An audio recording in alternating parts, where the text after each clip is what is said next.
email that went out to like people in the theater industry with my name on it, with the show that I have been working on for 3 years.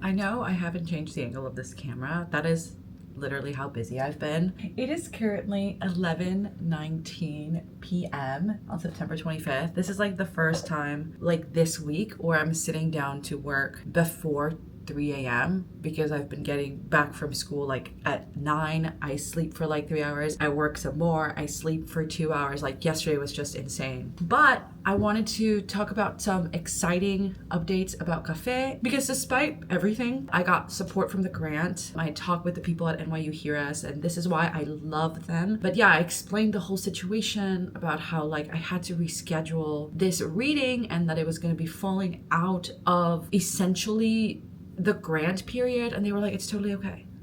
Like, we will still go when you do it because we know that you will do it. And that has been amazing to know that they trust me and my work and that it's been speaking for itself. And like, I might have to cut this, but one of my classmates from grad school, hi Caleb, is doing a show at 54 Below. I Like It Like That, if you know the movie from the 90s. And they're looking for Hispanic, aka Latino composers. And he thought of me and Felipe and what we're doing for our thesis. But unfortunately, like our piece is just not right for it. And so I was like, how about Café? And he's like, sure. You know, I might have to cut this if it doesn't happen, but if it does, like I get to work with like my classmates from Cycle 34 at 54 Below and like show one song from the show, which is just like a really, really fun experience. I'm actually working on that and sending that email tonight. It's just like, that's been my job recently. Like it's been like class, answering emails, making sure emails don't fall by the wayside. Like today I'm going to finish my assignment for thesis.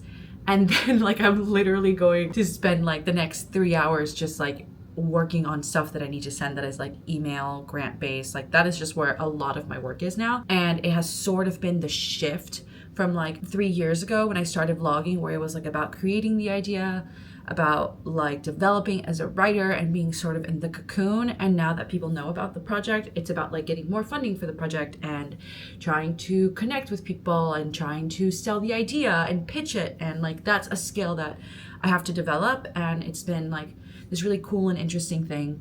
So I have to just literally just read through my emails, and I have like 3 active emails that I'm working on all the time. It's just like really nice, lovely updates, and something is still going to happen in October, even if it isn't like the thing that I had originally envisioned. Another update is that I hit pencil 50.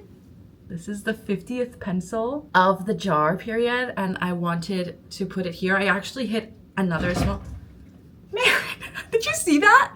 Was that on camera? I actually am on pencil 52, but I just haven't been home to like update. This is pencil 51, and then pencil 52 is currently sitting in my like case for school. But yeah, I am 50 pencils deep into the writing period for this year. So I'm just so proud of this. It feels like such a momentous accomplishment to be 50 pencils in. I really do think I'm gonna get to 100 this year.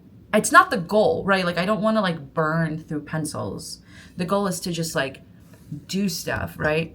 But like I'm also still super excited about it and just hitting that milestone. I had to bribe myself to do emails today. And this is the thing, right? Like I clearly have a shit ton of pencils. Like this is my current pencil stash right now. As you can see, like I get through this stuff. Like I am using this stuff all the time. And these are like my active color pencils. These are all the ones that I have left from my Crayola set. These are the worst color pencils ever. Do not buy color pencils at the Met, no matter how pretty the tin is. Like the tin is gorgeous, okay? Gorgeous. They are not worth the money if you actually use color pencils for anything that actually fucking matters. I went to Blick, which is really close to NYU, and I get a 10% discount. I have my 2 favorite pencil stores are there. It's the Blick, and then it's literally the one right by the Japanese place, which has all the postcards. It's like a hole in the wall, but I have bought some of my favorite pencils there. Anyway, I bought this Prismacolor Ebony pencil. It is literally, it was 88 cents. And I was like, if I have to work on emails and agenda stuff, I'm gonna kill myself. So a pencil will help. So that was my little treat. And with that, I'll probably check in with you later. I have to like legitimately update my Instagram account. So I'm gonna do that right now. Like that is so important to me.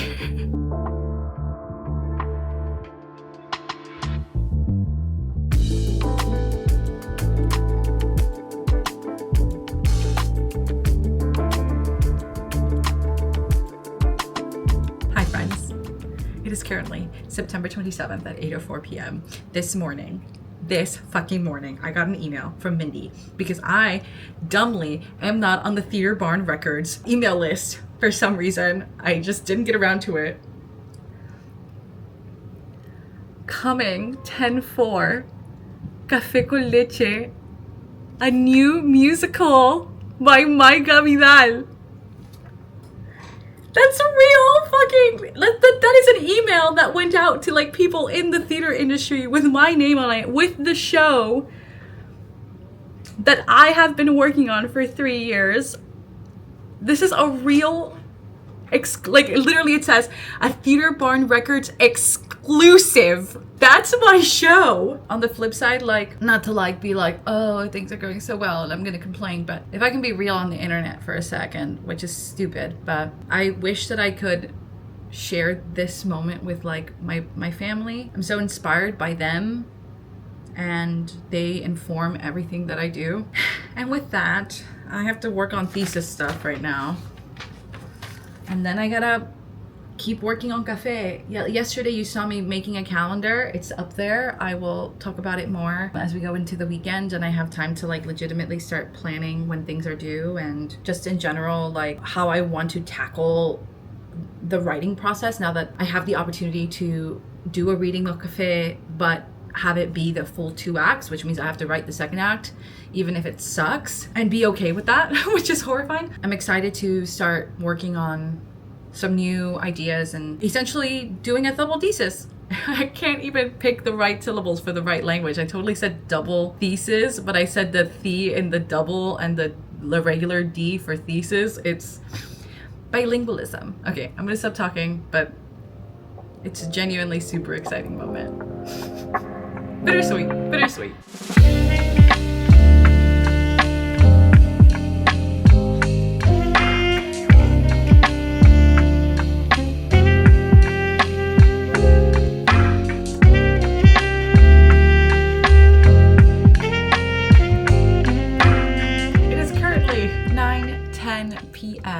On Sunday. I'm like recording right now without like trying to figure out where stuff is going. I'm just having fun. Editing is like my least favorite part of this work. I love being able to like talk about things as they happen, being able to blog about things, but editing them together, man, it is a nightmare. Writing is rewriting, and this is literally, editing is just that. That's just the adage. My album's coming out on Friday, or EP, my EP is coming out on Friday, so I want to make a video with the timeline and release that next week.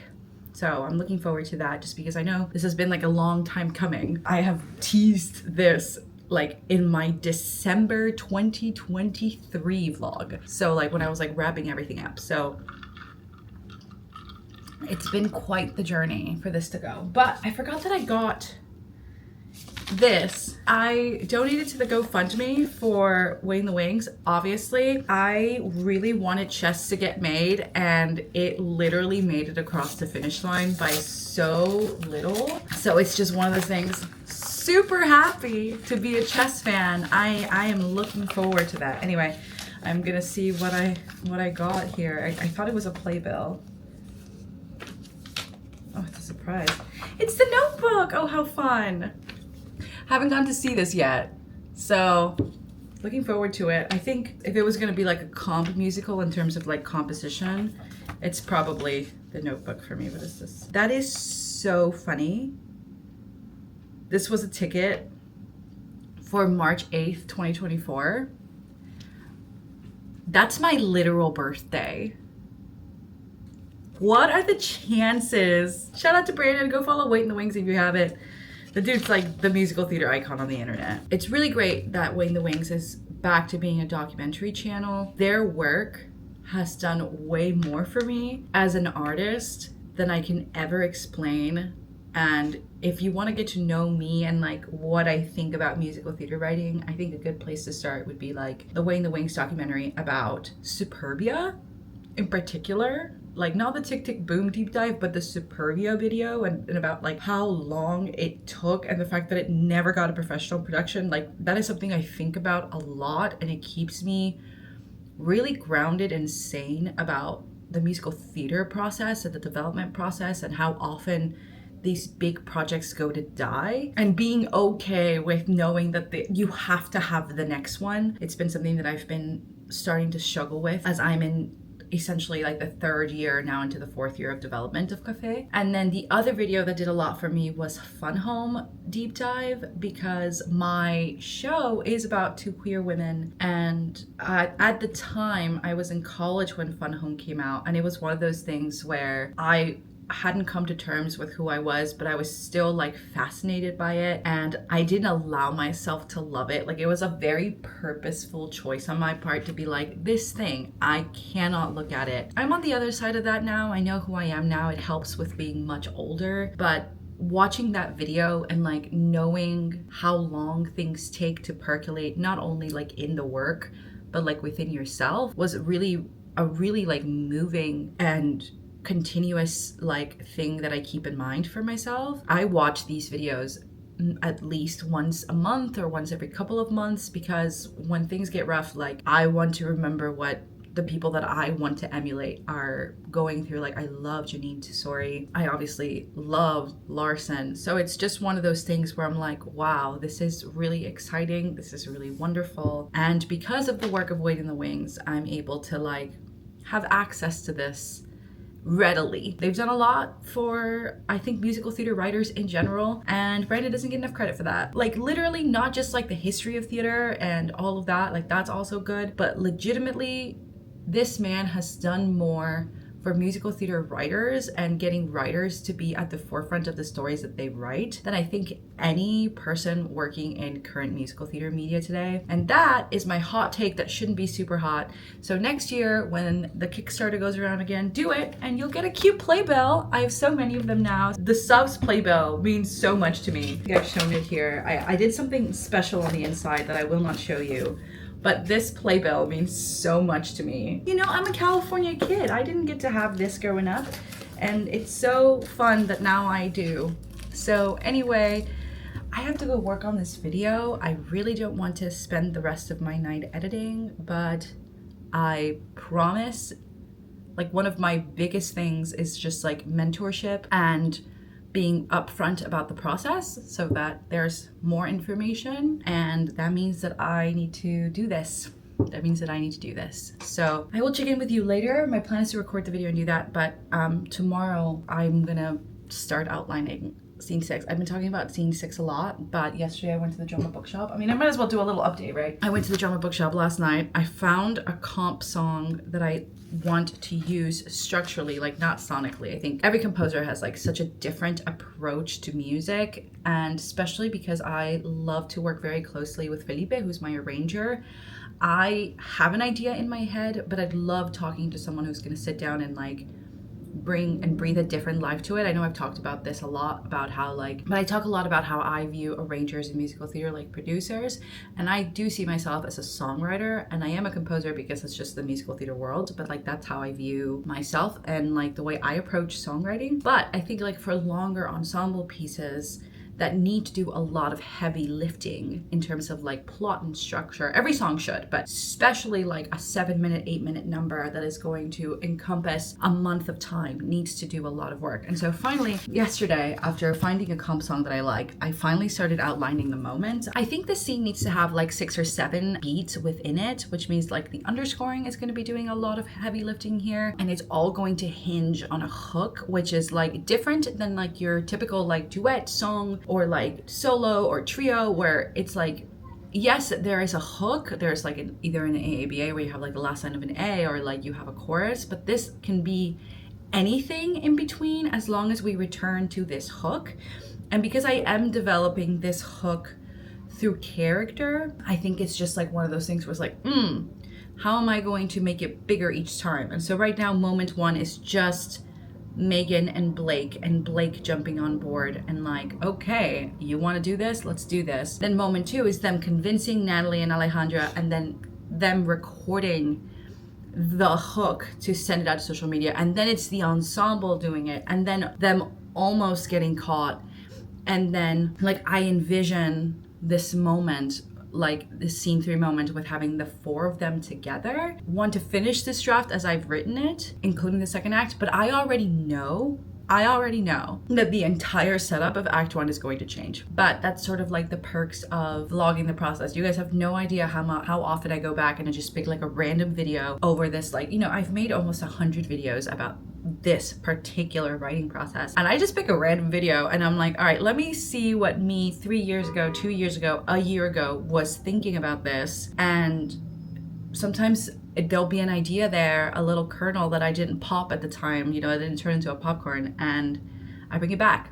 So if you're not vlogging your writing process, you should. Or keep a journal. I also keep a journal of my writing process. So I'm doing that for Mistral. You know, I'm not vlogging it yet, but I am like deeply writing the process as I'm working through it. I don't know, but here's like my folder of like paperwork, and this is just thesis material for like the last 4 weeks. By the time at this end of the semester, it'll be just pages and pages of new material that we're doing. So anyway, I will check in with you tomorrow because I have to write, and I know I haven't been good about setting up the vlogs. I keep looking at aesthetic vlogs and I'm like, I really want to make that, but then I don't because I don't have time. All right, well, ciao, ciao. Ciao, ciao, ciao.